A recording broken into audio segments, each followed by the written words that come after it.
We'll go ahead and start. I'll start with your questions. Does anybody out there have a question on anything in the trucking industry, regulations, anything for our gentleman up here?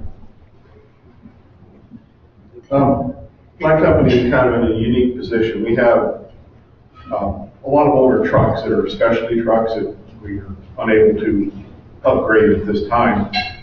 Some of them don't even have ECMs on them, so we can't plug in ELDs. And of course, these are not required to use ELDs, but a driver may drive a truck that has an ELD in it one day, or in the morning, and then in the afternoon take one of these trucks out. Currently, we're having them keep paper log when they're driving this other vehicle. So our parent company, based in Atlanta, has dictated to us that the dispatcher is to go in and create an E-log based off this paper log. Is this acceptable, or is this even allowed? Good question. So I stumped. Do I get a prize? I stumped. You get the gift card. That's a paper log. So let me ask you a question. Sure. So somebody on behalf of that driver is going to create an E-log? I'm the safety and compliance guy, for lack of a better term. I monitor. We're statewide, and I monitor the logs on all drivers. But the local manager for the branch the driver drives out of, in lieu of a dispatcher, has been required to go in and say he drove for 2 hours in the morning and then came back, and after lunch he went out in this other truck and had to do a paper log. Well, our company, our parent company, is instructing us to have that dispatcher, manager, whatever, he has to go in and add that paper log as real time into the E-log at the end of the day. So, because we are quote, their quote, we are an ELD company, and we're not going to keep paper logs. But I've looked through the regs, and I can't see anything that addresses this issue. So I guess my question is to you: is this permissible for us to do according to the regs, or is it not? So question, so these guys are operating this environment. Are they actually qualified under the regulations they have to fill out the ELD, or could they actually be operating under the local exemption? They could work under the local exemption, but our company does not allow that. They want a record of duty status. So it's really your company is taking this option that they want them to use that as their ELD, as their record keeping device.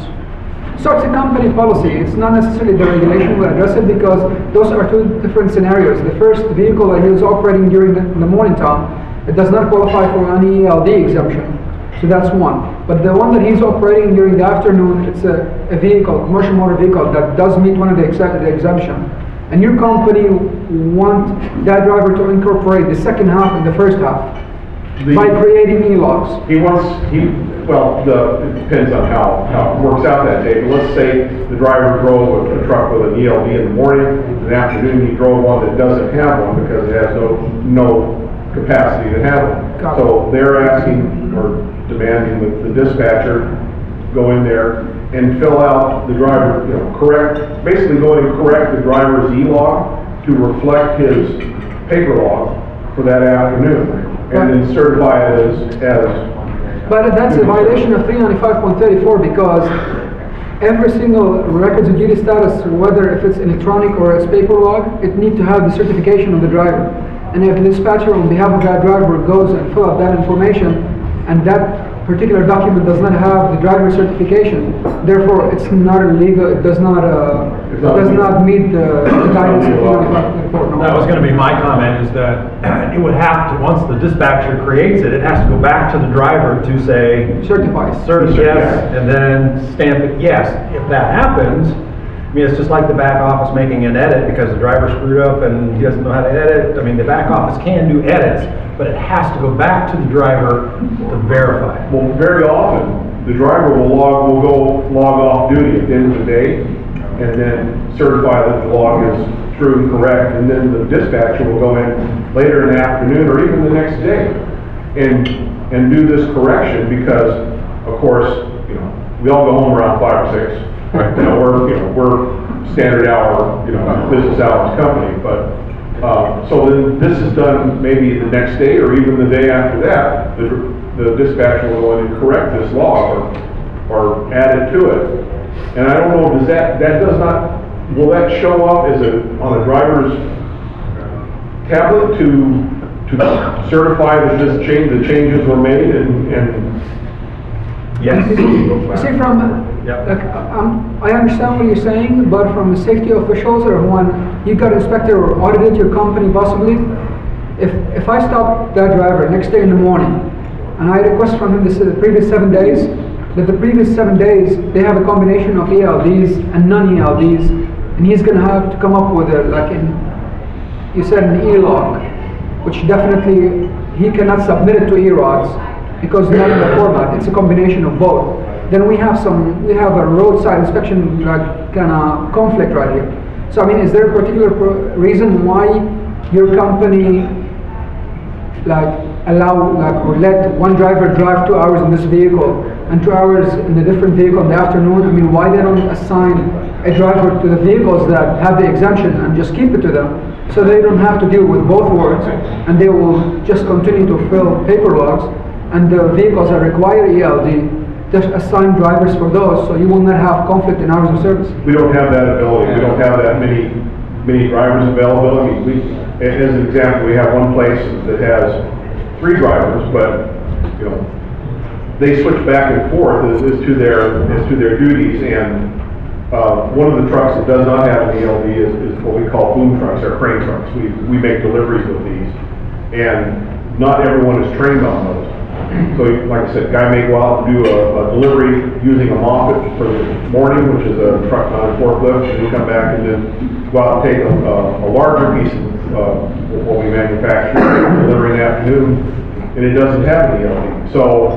So another thing that I've seen some carriers do, and see if you could buy off on this. So I can still, just because it doesn't hook to the ECM, I can still use some of these devices that are pre-2000 to track my hours of service. And it's almost like it's gone on in the past where there's drivers that use smartphones and all these other things that weren't hooked to the ECM. Mm-hmm. So you'd still use that same platform on a tablet or anything, but you wouldn't have that it wouldn't be in full compliance with the ELD or the AOBRD. So you looked at trying to do that and just track it without being hooked to the ECM? No, we haven't.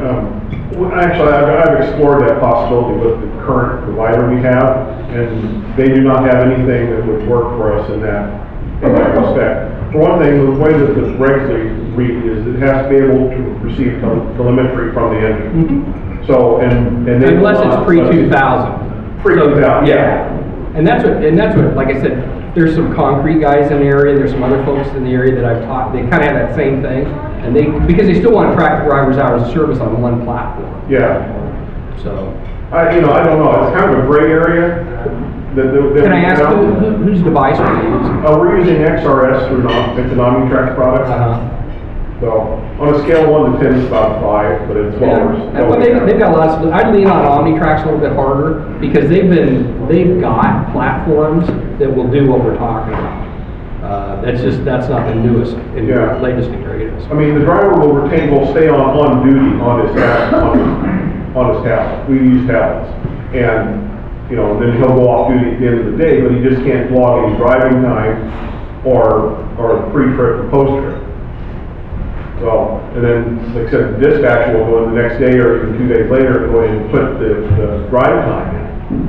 And it's cumbersome and difficult, and I've been kind of arguing back and forth with our transportation department based in Atlanta over this, and honestly, we're the only company that they own that has all these old trucks.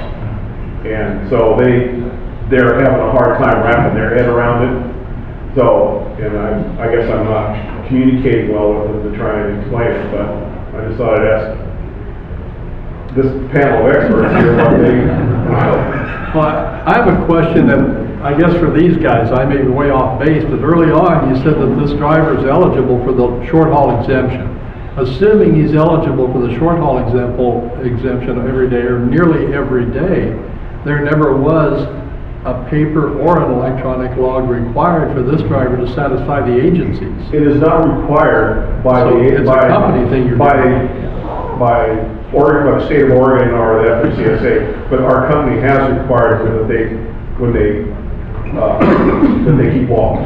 I guess what I'm wondering is, that's still an issue for you to figure out how to easily do it, but would the federal motor carrier or the Oregon DOT folks care? Because if he gets stopped at the roadside, he really is running under the short haul exemption. And I don't doubt that our guys, when they do get pulled into a scale, are pulling out the short haul exemption card rather than telling them they're keeping logs. I mean, we don't, and I don't have a problem with that because, you know, we're a local carrier, and I have, in my 3 years with this company, I've seen one driver come close to 70 hours a week, or even going over his hours in a day. It just doesn't happen with us, but, you know, we, like I said, we're under 100 air miles, probably 90% of what we do. So, anyway, I thought I'd ask, see if I could get some guidance from you guys on this, so I can go back to our people in Atlanta, but I don't think what you're asking, there's no prohibition for doing what you're asking, nor is there a permission for you to do what you're doing. yeah. It's, So, I As mean, long as the driver certifies a log, which really isn't required.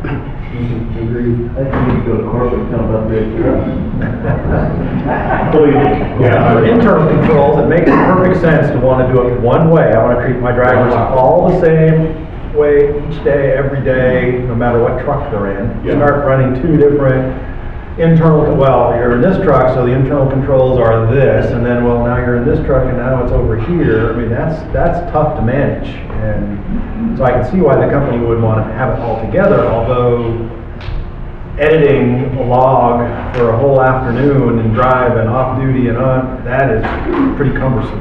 It is cumbersome, but, you know, as they say, that's your problem. Right.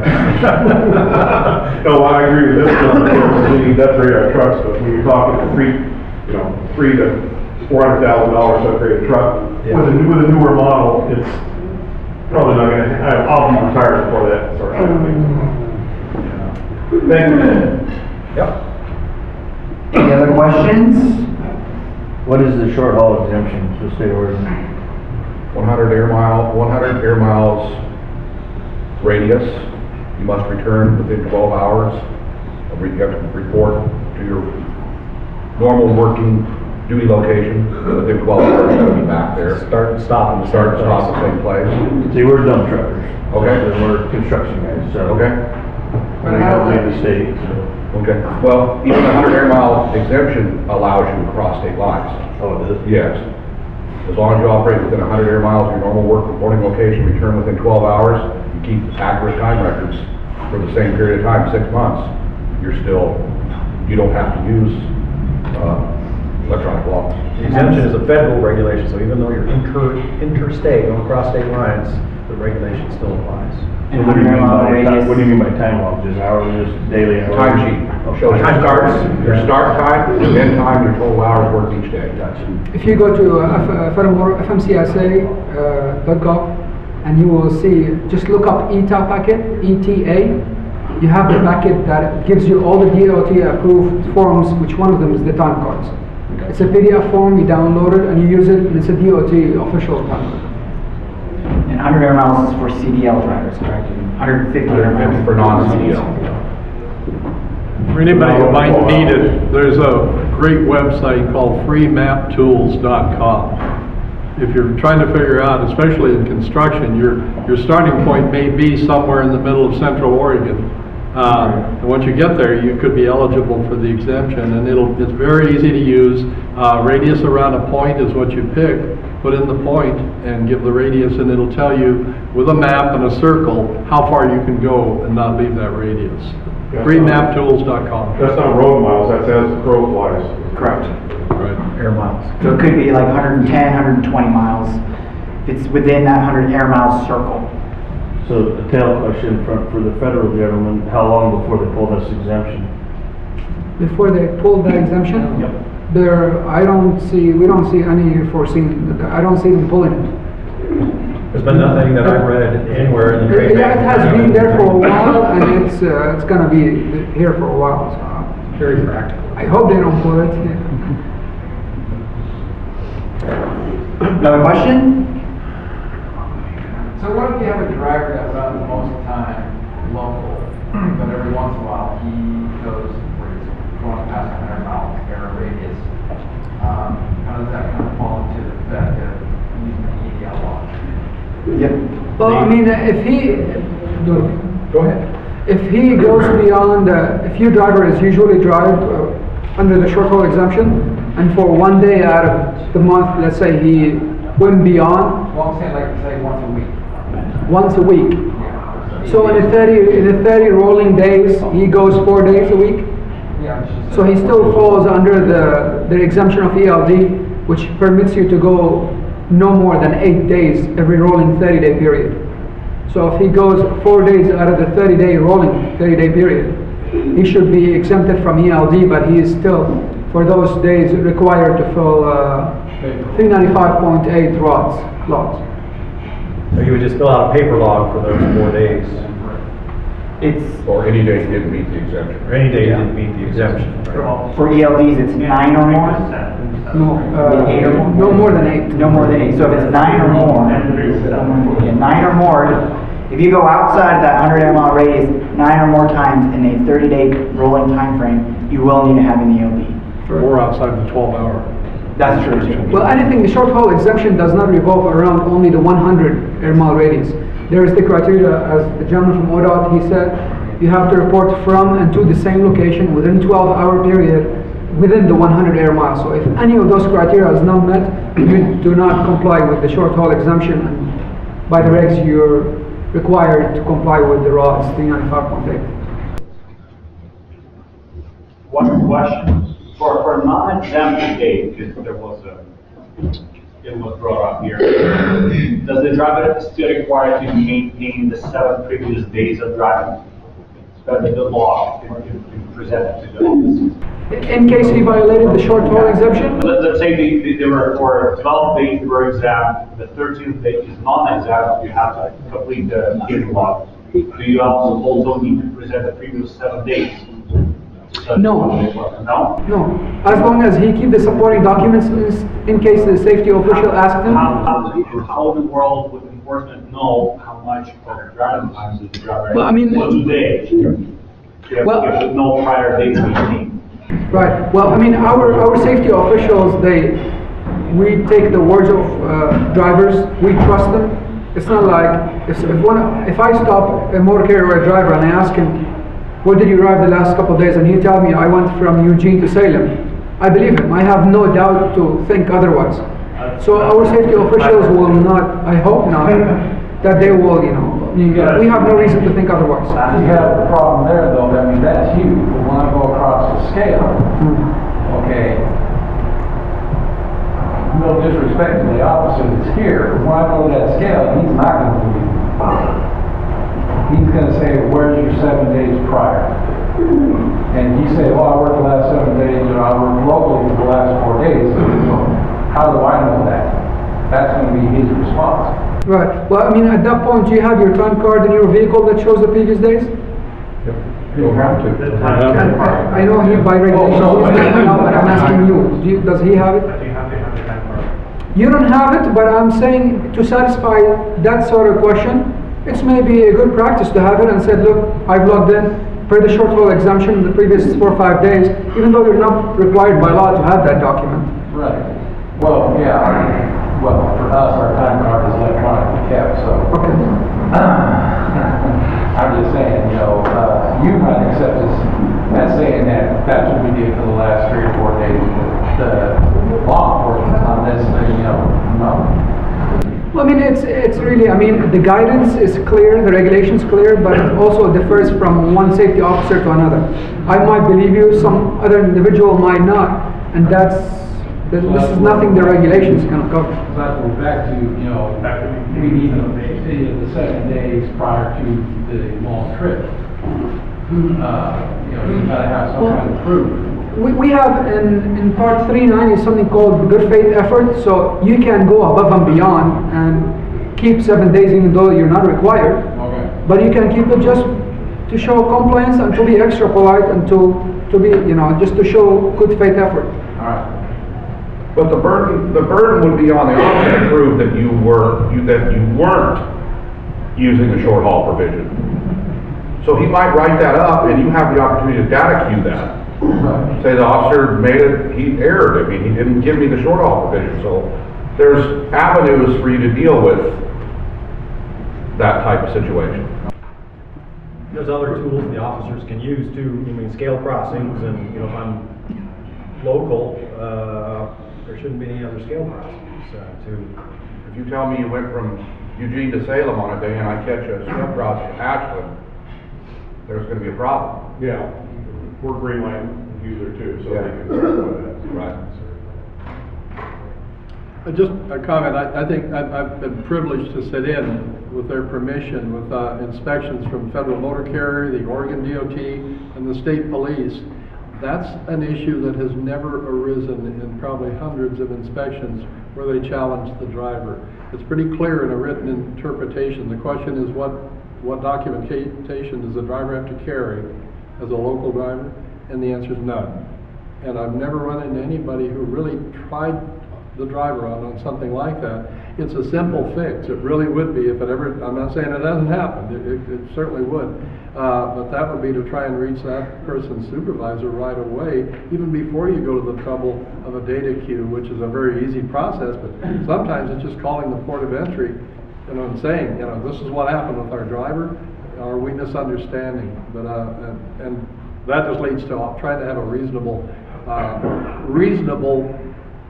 relationship with the ports of entry where you go a lot. Have somebody down there you know, at least by name, that you can call and say, did we do something wrong here? I've just always been pleased with the fact that we had such good response if we called with a question. So another way to look at it, but it's been rare, so maybe that's not as serious as it used to be.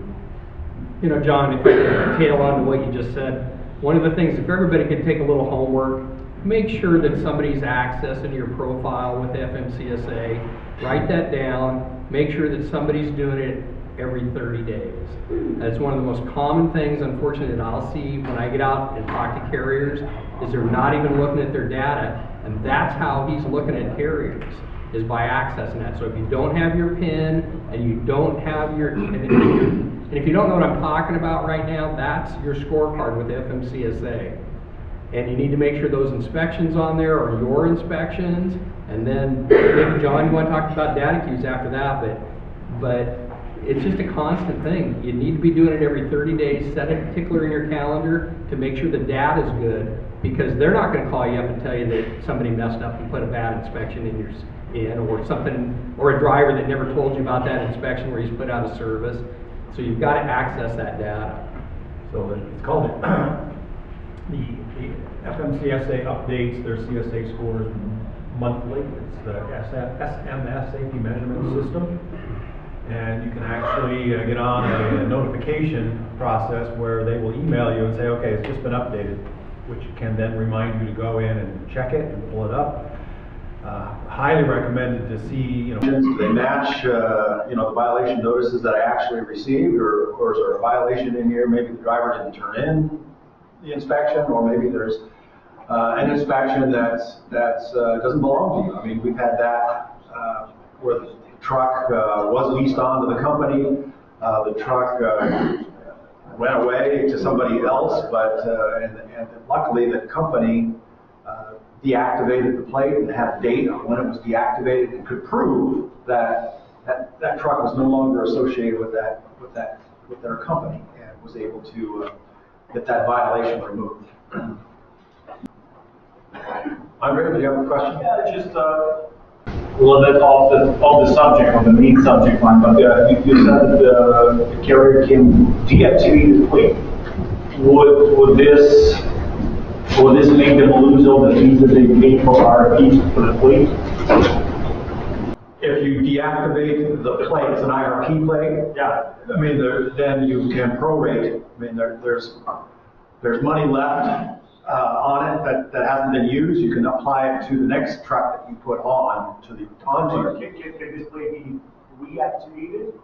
No, I think Heather, once the plate's deactivated, you can't reactivate a plate. It's got to be replaced. Except for at renewal period, ODOT does allow for plates that got canceled for non-renewal, for those plates to be then renewed. But once it's canceled out, they issue you with a plate. Right. Yeah, so what we see here is drivers will, in the course of work, what we see is the drivers will come back and say, hey, there was a vehicle infected with this duty. Remember, and we would have to explain it, I'm not done ready. The question is, when motor carrier does not deactivate, the motor carrier does not deactivate the plate and does not forcibly or somehow remove the signage of the vehicle and they sold this vehicle or let owner operator go, and this owner operator secretly makes another trip or books a load or something, using the signage, which brings us to the another problem of identity theft, and which is increasingly disturbing in here. It's not a question, it's just how it is. Please, so if you're a motor carrier, please make sure your owner operators remove the signage from the vehicle and take all your paperwork that belongs to you, to them, and remove the plate, remove the signage. As best practice for the motor carrier, if you are going to term a lease and cancel that out or sell a vehicle, you should be contacting your state agency to cancel those credentials.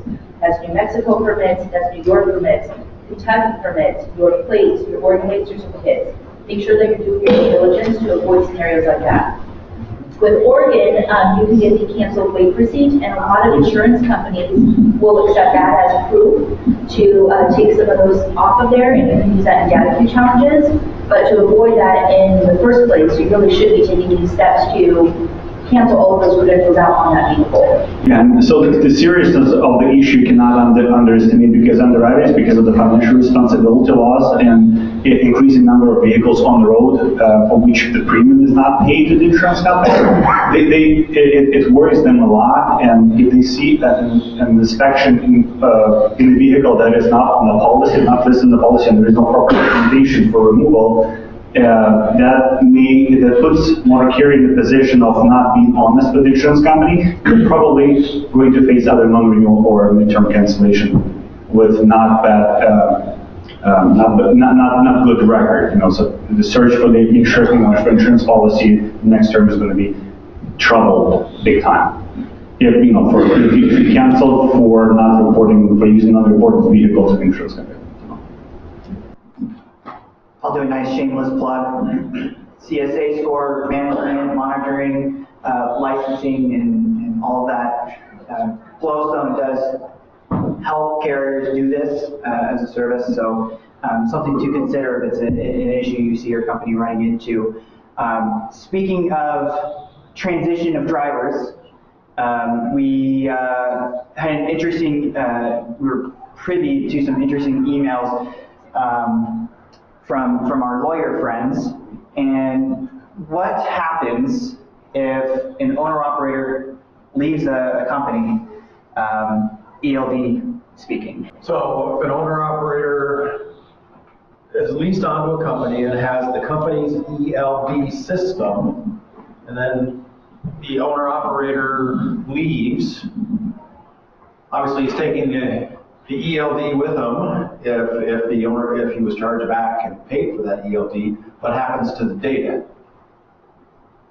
So the company needs the data. For 6 months at least. For 6 months at least, but if the owner operator is gone, the data could be gone too. So I mean, that's definitely an issue that needs to be addressed. The motor carrier definitely needs to be concerned about it. It has to have that data. What can be done? I mean, you can export the data so that it's, but really if he has his ELD, he's going to have to open up his own ELD account and be a different account. So the current account that he's under with the company would retain that, and then if he took his ELD, he would have to sign up and get a new account under a new database, and it would be separated that way. So that we still have that record for 6 months. Right, so, yeah, so they would have. Unless, and I don't know the device, have you seen a device that doesn't upload it on a regular basis? I've not seen that, so it's always being uploaded to that third-party system. In the back. And you've got to have it every 14 Back days office. anyway, yeah, so you're still gonna have it. So it's basically the responsibility of the motor carrier. If we show up at a motor carrier and I ask him give me for driver X logs for previous 30 days, and he tell me the story that a owner operator and no longer with us, by the regulations, he's gonna be in violation of 395.8K, which is failing to preserve rods for 6 months. So that's still a violation, and it is the responsibility of the motor carrier, so. Thank you. And I'll ask a similar question that we got in that email, is more on the independent contractor issue with owner-operators. Can motor carriers charge owner-operators for ELD service now that the ELD rule is in effect? Before Their contract with the. Yes. They're under leasing rules. A motor carrier who leases on an independent contractor is not allowed to force that owner-operator to purchase specific items. The owner-operator being independent needs to be able to go off and buy his or her own. So the question, comes up, okay, if I'm under the ELD mandate, I, as the owner-operator, need a standard system. Now, can I mandate this independent owner-operator to buy this specific piece of equipment from using my database, and so that I can keep the records, but remain an independent contractor, right? And speaking with Kevin Anderson, the attorney, he said that is still up in the air. Prior to the mandate, there was a recent ruling where a company charged back the telematics fee, and they were in violation of the leasing rules. But that was before the mandate. So now that it's mandated, insurance, for example, because it's mandated, independent owner-operator leasing on can be charged the insurance premium, for joining that company and leasing on because it's mandated.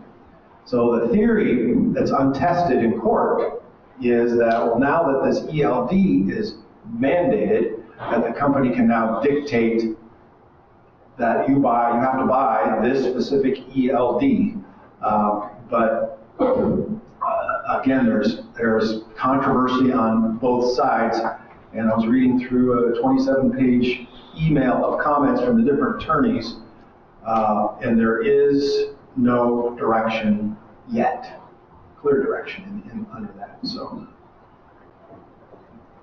that's what is that? Interpretation and guidance yet to come. So this is more of an industry concern that I kind of would like just to hear your guys' opinion on. So one of you mentioned earlier that drivers are scarce. I mean, we all know that. Everybody's trying to get drivers. I would see this kind of a situation with the electronic stuff that's coming on.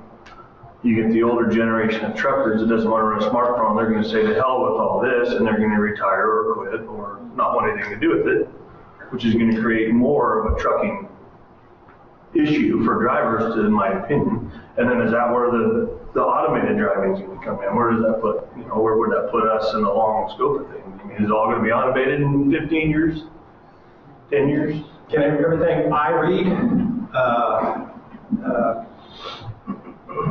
completely autonomous, no driver, no cab, no nothing? I mean, that's beyond all of our careers.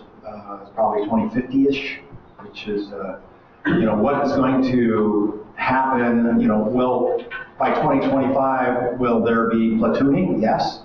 Will there be driver-assisted trucks? Yes. But, you know, everything in the near future being maybe to 2030, 35 or so, I mean, who knows, is all going to have a driver in the truck. How much they actually have to physically do is going to gradually get less and less. But there's going to be a need for drivers for a long period of time, and you know, and it could be even forever, where the cross-country trucks just go without anything. But then once they get to the last mile, somebody needs to pilot that thing. So who knows? There's a lot can happen. You know, one serious accident on an autonomous truck could change regulation. It's very, very tough to call it, but technology is definitely going to impact trucking. I think for the industry, I guess the environment that the industry wants to create for the younger generation, the millennials, and the ones after that, is that, you know, they grow up with technology, they love technology, they don't know how to operate without technology.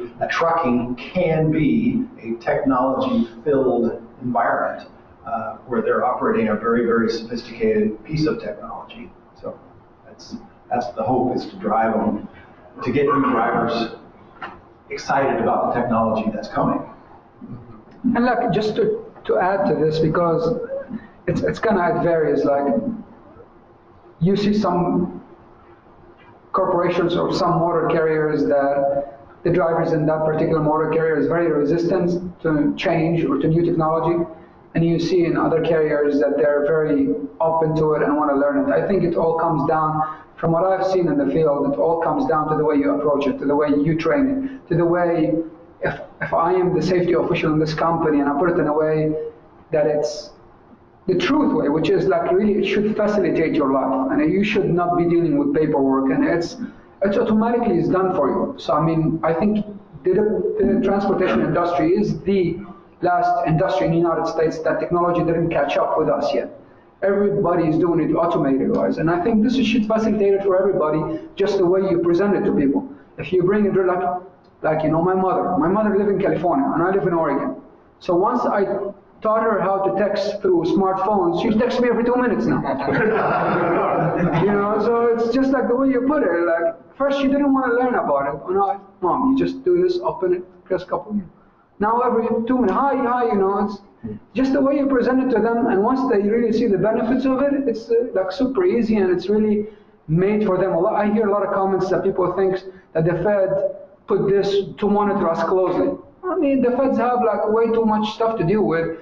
We really like wanted to streamline this, make it consistent for everybody, and make it easy, user-friendly for you too, because you're focusing on your load, being safe, reaching from point A to point B, and we wanted to eliminate that paperwork sitting at night while you're supposed to be like taking a break, figuring out what you did 2 hours ago. It's all that's been done for you. So it's all a matter of perspective, I think. I think even beyond ELDs, technology, I mean, I've been told that if you want to haul for Amazon, you've got to have a system that reports where you're at every 15 minutes. It doesn't matter ELDs, they want the technology to know where their product is, because that's how they service their customer. And I think that's only going to increase. I mean, the technology is going to take over, you know, the whole distribution cycle and everything that's involved. So, you know, not even talking ELDs, technology is driving what's going to have to be in the trucks. Yeah, and that's what, and to kind of, so I told you I talked to a lot of drivers, and I've dealt with a lot of guys who are well into their 60s or 70s, and a few guys in their 80s that are still driving. They fought the ELD movement. They're going to hang it up. They're going to throw over the. I'm not going to do it, right? You know, and I deal with a lot of carriers in other states too, and I've come across one guy who truly hung it up because that was the only reason, is because of electronic logs, and he's over LeGrand. Most of the guys, they've gotten smartphones, they kind of get it, they understand that technology is here to stay, and after they get used to it, one of the issues that I've seen as a safety director is you've got to teach some of these guys how to fill out a paper log because they've gotten so used to the electronics. And in talking what Dave was talking about, he mentioned electronics in the cab, and I agree, it's a long ways off. I don't see the autonomous trucks running around because there's so much what you do. Guys have to make those decisions. The job sites are always changing. You got to stock the soda machines, or you're hauling the laundry. It's those other services. There are very, very few trucks that run between Portland and Florida anymore. And there's a few produce guys, that kind of thing, but most everything is going to go on the rail because the drivers don't want to do it, and the carriers can do it more economically. But one of the things I was recently exposed to, and that's this whole, you're talking about electronics in the cab, and I had never heard this term, and maybe I'm behind the time, but it's an industrial environment, okay?